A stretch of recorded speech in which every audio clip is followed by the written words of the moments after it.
In this episode of the Smart City Podcast, I had a great conversation with Alvaro Maz. He's from Code for Australia. Now, this isn't about coding necessarily, it's about using technology to empower people to solve real problems, which I love. So, we discuss a lot of things, including the changing ways of work and the importance of creating exciting and interesting projects to attract the talent that you need or that you want to keep moving forward. And also about solving some of those boring inefficiencies, which I'm so passionate about. So, as always, I hope you enjoy listening to this episode as much as I enjoyed making it. It's the Smart City Podcast, whoa, with Smart City experts, here we go. Connecting smart technology, both big and small. Smart cities are making life better for all. Big data, emerging trends, self-driving cars and more. The Smart City Podcast is what you're looking for. Hello, how are you today? Great. It's a beautiful sunny day in Melbourne, which is always a positive thing. So good. Let's jump straight in. And can you tell us a little bit about your background and what you're passionate about? Sure. So I studied international relations, philosophy, and urban planning, none of which I practice or have ever practiced. Excellent. A lot of people have done in their careers. I've sort of fell into the world of kind of like technology and particularly around empowering people to do things differently using technology, which is what I do most of the time through Code for Australia and a bunch of other things that I have on the side. Excellent. So, Alvaro, tell us what sparked your interest in this space. So I have a perhaps naive view or naive/pessimistic view that there's a lot of talent and a lot of experience that is not being used at the moment because of the way that we've constructed our society. So work allows you to do X, Y, and Z, but that talent and that experience that you bring could easily be applied to solving other problems. So we find that there's lots of people with amazing talent and experience doing stuff that it's not really using their talent and experience. So in my work, what I try to do is to open up opportunities for people to use that talent on things that matter.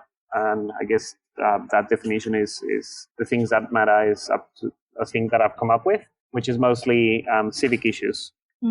Cool. So you are on the Smart City Podcast. So let's talk Smart City. And what do you think a smart city is to you? So one of the things that I try to that I think about when I hear smart cities is like there's a lot of buzzwordy things that you can apply to it, which is like the new technologies that happen that you can apply for better parking sensors and or you can blockchain assets that a council may own. So then there's a clear record about things. But what I ultimately think that a smart city is, it's a city that is inclusive, that is sustainable, and that it evolves with the population. So as the city changes, so should the population, and so should those things that happen in between the infrastructure and the people that live in it. Yeah, definitely. So why do you think that this concept is so important? I think that it's I guess, depends on, like, I would say that there's, just like any other term, there's no clear definition of what people think a smart city is. In the way that I think about it, I think it's important because we've always got to be supporting the evolvement of the things that we do. So if you sit on your job for more than 5 years and nothing has changed and you can go on a holiday for 2 months, that says something about the work that you're doing because it hasn't evolved and it's not asking you any new skills, any to respond to new people. It's something that is probably being moving to a different direction. So I think we should always be pushing for changing things and helping things evolve as just society evolves as well. Yeah, definitely. So how do you think that Australia is kind of embracing this concept, this smart city concept? Unfortunately, what I think that is happening in Australia, with particularly around smart cities, is that there's a lot of buzzwords around it, and one of the buzzwords that I've heard the most is like, let's IoT the city, or like everything IoT, and whilst creating a lot more visibility about things can create a lot of opportunities, we're not looking at what are the problems that we're trying to solve and applying the right technology or the right processes and tools to solve that.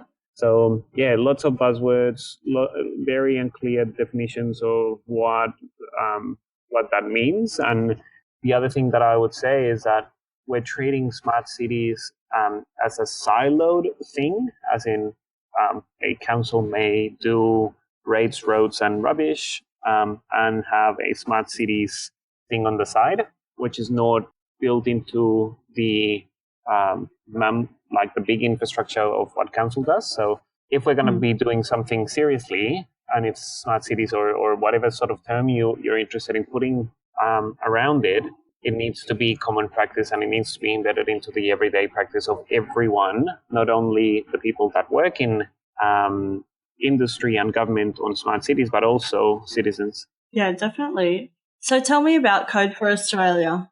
So we're a non-profit part of a global thing called Code for All. So there's lots of other Code for Country programs. What we believe is that technology can open up opportunities to meaningfully impact the public sphere, and like highlighting and putting involved a meaningful part, because what we have seen or what exists at the moment of providing input into the public sphere, you have voting on one side that gets you a sausage every 3 years, or you have becoming a public servant, which unfortunately most of the jobs that exist within public service are not yet attracting the people that like big companies with like lots of cool toys and lots of autonomy and lots of flexibility attract. So what we do is create opportunities for those people that have lots of talent to go into government and solve an issue or an opportunity that a government agency must that is interested in exploring. For example, we worked last year with the Department of Corrections in Victoria to help people on probations connect better with their community and their case manager, because we found that that was a key component of people getting housed, getting employed, and just having their life together after they've been in trouble. So it's often like technology that is not super sexy, but it's tools and processes that help people that have a lot more at stake than what we do. And it's often where technology is not, where cool and new technology is not applied, but where we think that is a massive, massive need for everyone to create something meaningful. Yeah, definitely. So what are some of the other projects and things that you're working on right now? We are working with City of Melbourne. We're looking at how local government can manage their assets completely differently, not only creating a way that they have visibility on all the assets and have a record of what those assets are and what they will be in the future, but looking at how we can change the way that they are managed. So the fact that City of Melbourne manages them today doesn't mean that it needs to happen in the future. Maybe there are other ways that we could do that through partnerships, through citizenship groups, that we can start changing the code of how government and public issues are organized. It is week 2 of that project, so that's the vision. I can't say anything else or if it will succeed or not. But it's something that we're giving a go to. Yeah, that's awesome. So how do you think we can better integrate across the different disciplines, governments, and industries? Like, I think Code for Australia is definitely attempting to help with this. So keen to hear your thoughts. The very first thing is creating interesting opportunities. So like I said, the reason why big companies are having a lot more success at attracting interesting people is because they're the ones creating the interesting opportunities. And it doesn't mean that interesting opportunities are just lots of money. What we found with Code for Australia is that you can attract super, super mega talented people, and not necessarily with those big wages that big tech companies have. So the very first thing is creating interesting opportunities that have purpose and that have autonomy. So that's what we do, and we've been able to do that with over 60 people in the last couple of years, which it's something that it still amazes me that people with that could easily go and get any sort of job, they come here and join and do something that is quite hard to do, not only to build the technology that they will be building, but also work in an environment that it's quite hard. But yeah, so the first thing would be creating interesting opportunities. The other thing that I think that is a totally untapped thing is that future generations are probably going to laugh at the fact that we have ongoing full-time jobs. So the whole notion of like tapping into the opportunity, like, hey, we don't necessarily need to create full-time positions within the organizations that we have. Maybe it could be a 6 or 12-month opportunity for someone to do exchanges. But again, those exchanges need to be something purposeful and something creative, because no one wants to be a graduate, have a graduate position, because you know that you're going to end up doing spreadsheets and boring stuff. Yeah, definitely. I'm keen to hear more about your thoughts about how work will change in the future. And that's question one. Question two is, will regulation also need to change in order for this to kind of happen? I'll start with the last one because it's the easy one. My thoughts are yes, of course, the regulations should change. And again, it's not so much that the way that I see it is just evolving. So the world is evolving, cities are evolving, work is evolving, so should all the other things that encompass that.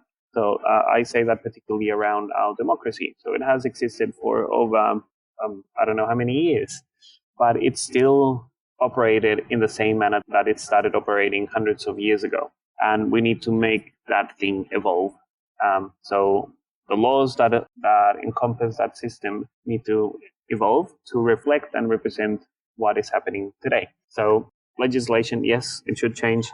Future of work predictions, I don't know. Like the very first thing that I would say is what I mentioned before. Like our future generations are going to laugh at the fact that we have ongoing full-time jobs. There's going to be a lot of what we're seeing with Code for Australia, which I hope it's a trend that will keep growing, is that people will be a lot more interested in doing purposeful, meaningful work, and hopefully money is not an issue for people.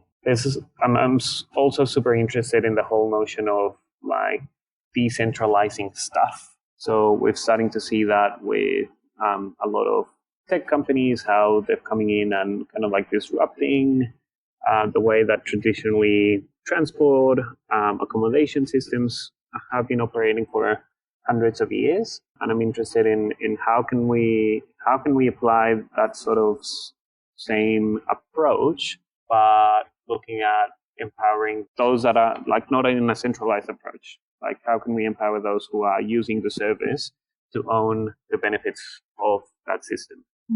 Yeah, cool. So let's talk about emerging trends. So what do you think people aren't talking about enough? Yeah, maybe like there's too many trends and too much talking and not so much doing.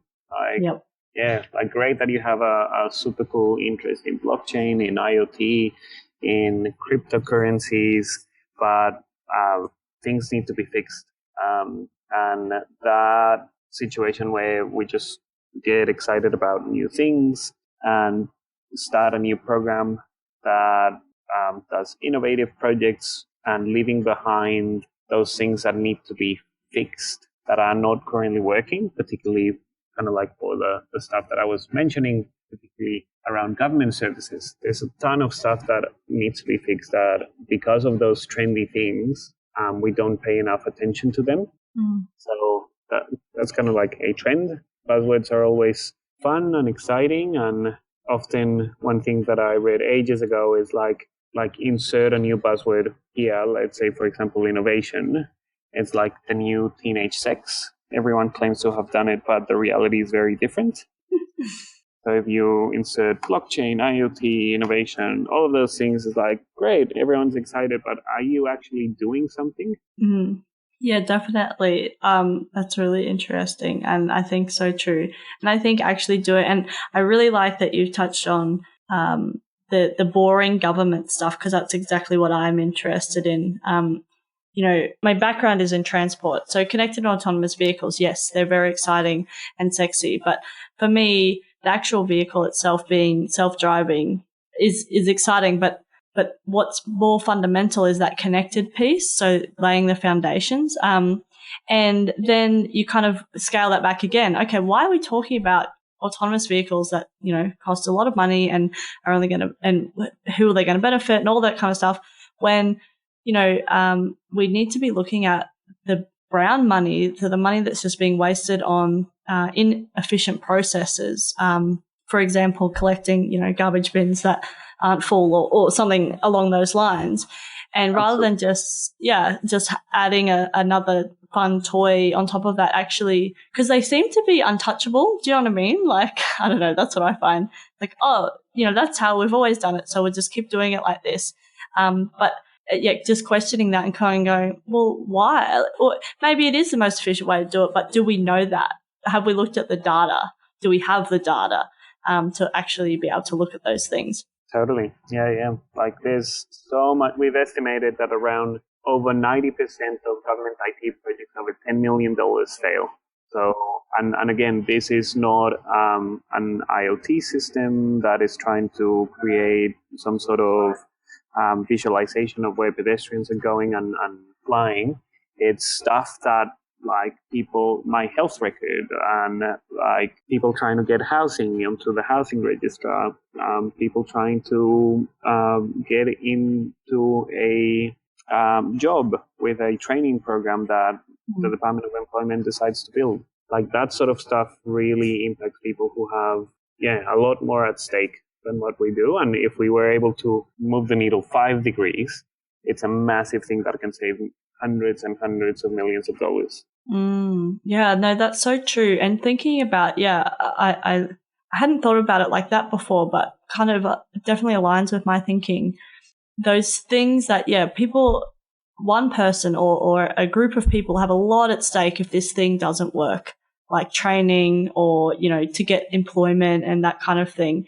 And actually really focusing our energy in improving that, because there's no reason in this day and age why those things should be clunky, why you should have to wait in line for, hours or even minutes to kind of, see somebody to, get a payment released or something like that. That's where we really should focus a lot of energy, because I think we can get a lot of, not quick wins, but really rich kind of wins with not a lot of this sexy, brand new, waiting for this advanced technology to solve all our problems. Totally. Well, it's been so awesome to chat with you today, and I thanks so much for coming on to the podcast, and I wish you all the best, and I'm looking forward to chatting with you more, because I'm really interested in what you guys are doing and how, I would like to learn to code myself, just for funsies. I've got no idea how to code, so you don't necessarily have to code to do this sort of stuff. Like, cool. What I like to say is that this stuff is going to take us all, and it's going to take us wherever. But then that's the point. Like, we are in this planet to solve stuff that makes us better, and ideally, we want all of us to be doing that. Yeah, definitely. So bringing, all those different diverse backgrounds in to create, the real smart city without the buzzword, kind of hyping it up. That's it. Awesome. Well, I only have one last question, which is, how can people connect with you? Probably Twitter could be a good thing. So at Alvaro Maz, or Slack. The Code for Australia Slack is open. So if you go to codeforaustralia.org, you can send an invite to yourself. And then, if you use Slack before, there's lots of channels. Awesome. I'll put all the links in the show notes so people can click away. Thanks so much for coming on to the Smart City Podcast. No worries. Thanks for having me. It's the Smart City Podcast. Whoa! Thanks so much for listening to the Smart City Podcast. Show notes for this episode and all other episodes can be found at thesmartcitypodcast.com. If you have any questions or comments for me or any of my guests, connect with me via email, zoe@thesmartcitypodcast.com, or via the socials. I'm on Twitter and Facebook @SmartCityPod. As always, I hope you enjoyed listening to this episode as much as I enjoyed making it. Smart City Podcast is what you're looking for.